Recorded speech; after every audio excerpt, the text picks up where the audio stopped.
Esse dia aqui foi maravilhoso. Eu fui no Bioparque no Rio, no início desse ano, lá em abril, e eu vi o urso de óculos pessoalmente. Foi um dia emocionantemente emocionante. Enfim, bora falar mais sobre isso. O urso de óculos, é, ele é um único urso sul-americano, tá? Enfim, e eu queria falar sobre o grande intercâmbio biótico americano. Os ursos pertencem à família Orcidae, que surgiu no hemisfério norte, mas aproximadamente na Eurásia, cerca de 20 milhões de anos, no Mioceno inferior. Enfim, então, pessoal, os ancestrais dos ursos modernos, eram chamados, tipo, o nome popular que os cientistas deram, o nome deles eram ursos cães, tá? O nome eram chamados assim pela ciência, né? Não sei se tem outro nome popular melhor para chamar esses ursos ancestrais, mas esse é o nome que eu consegui encontrar aqui na internet que você dá para esses bichos. Então, eram carnívoros com corpo adaptado para corrida e hábitos mais predatórios do que os atuais. Enfim, a maioria das espécies de urso modernas evoluiu na Ásia e migrou para vários continentes. O urso de óculos, o Trequemactus onartus, o único representante sul-americano, pertence a uma linhagem antiga extinta chamada Tremaquetinae. Os ursos Tremaquetinae eram os ursos de cara curta. Essa subespécie desenvolveu na América do Norte e seus membros eram enormes, como o Arquedotus simus. Não, o nome é Arquedotus simus, o maior carnívoro terrestre da Era do Gelo, pesava 1,5 toneladas. O ancestral dos dióculos, né? Um ancestral um pouco distante, um dos ancestrais, né? Mas nem todos eram grandes.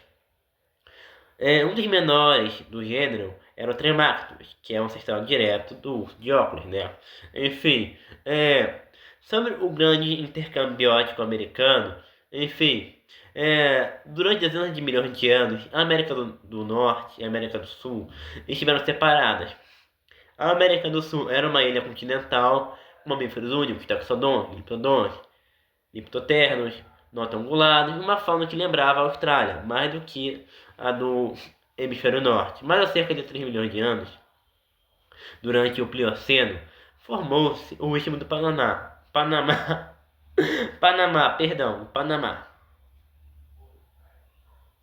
É uma ponte, né, que conectou as duas Américas. Esse evento geológico gerou o chamado Grande Intercâmbio Biótico Americano. A Gabi, né? É o nome. Enfim, espécies do norte invadiram o sul e vice-versa. Só que o intercâmbio não foi proporcional. Muitas espécies do norte conseguiram se estabelecer no sul, mais do que o contrário. Alguns grupos que vieram do norte dominaram o sul, entendeu? Canídeos, felinos, donídeos, tilídeos, entendeu? E tipo, pessoal, a onça pintada, falando um pouco da onça pintada, inclusive nesse dia aqui, pessoal. Aqui a foto que eu tirei no Bioparque. Cadê aqui o crânio da onça pintada? Pera aí. Cadê aqui, ó? Falando um pouco da onça pintada, ela desceu do norte pro sul, tá? Ela não fez ela não entendeu o que eu quero dizer com isso? Eu não queria enrolar ninguém, mas ela veio do norte, da América do Norte pro sul. E tipo, o lobo, olha aqui, cadê o lobo-guará aqui que eu tirei foto? Você vê que o lobo-guará não é um lobo de verdade, né? É um falso lobo. Agora eu não vou achar a imagem do lobo-guará, mas tipo, o lobo cinzento, ele não conseguiu se adaptar à América do Sul, tá?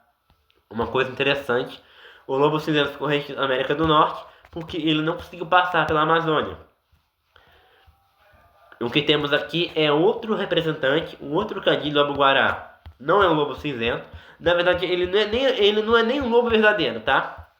A gente fala lobo, mas nem lobo verdadeiro ele é, tá? Nem lobo verdadeiro esse bicho é. Lobo-guará é outra história, mas eu tô aqui pra falar do urso de óculos.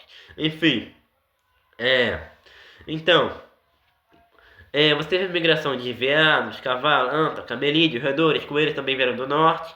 Enfim, poucos grupos sul-americanos conseguiram prosperar no norte, tatu, preguiça gigante, tamanduá, e alguns poucos sobreviveram mais para o norte, né? Enfim, o ancestral do urso de óculos atravessou o time do Panamá há 2,5 de milhões de anos, 3 milhões de anos. Com o tempo, se adaptou ao ambiente montanhoso e florestal dos Andes e da região amazônica ocidental e evoluiu na forma que conhecemos hoje.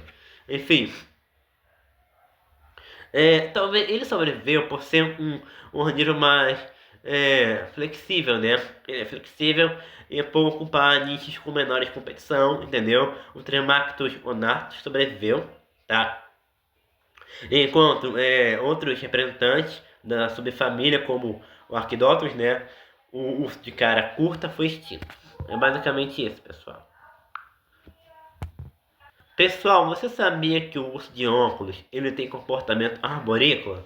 Ao de grandes predadores, tipo, ao contrário, peraí, dos ursos norte-americanos, como o urso pardo, o urso negro, o urso de óculos não precisa competir com grandes carnívoros terrestres de clima temperado, como lobos, pumas. Entretanto, ele divide o território, ou dividia, né, com ursas pintadas, que são fortes, rápidas e caçam no solo.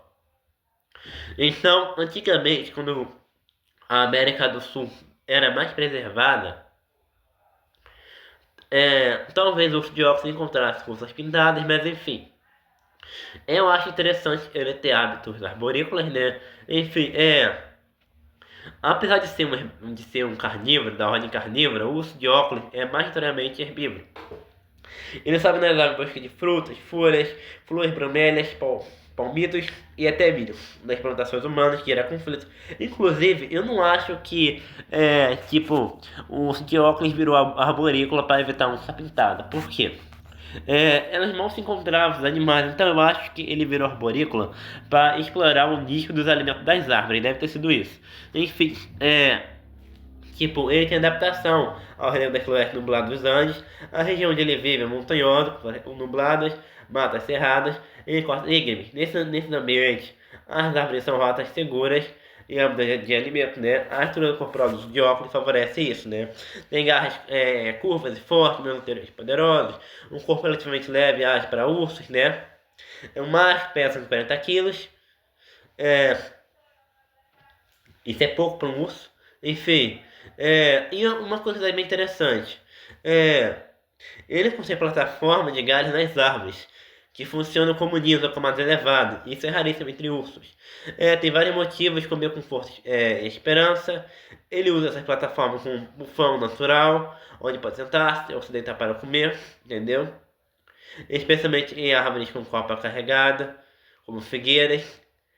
Às vezes ele até dorme lá em cima. Enfim, tipo, alguns pesquisadores acreditam que essa plataforma também pode funcionar como marcação de território visuais e olfativa, já que o urso de óculos é territorial, tá? Enfim, meus amigos. Enfim. Deixa eu só explicar uma coisa. O que é um carnívoro? Carnívoro vem do latim canis, carne. Devorar um animal que se alimenta predominantemente de outros animais, ou seja, organismos no reino animalia, tá?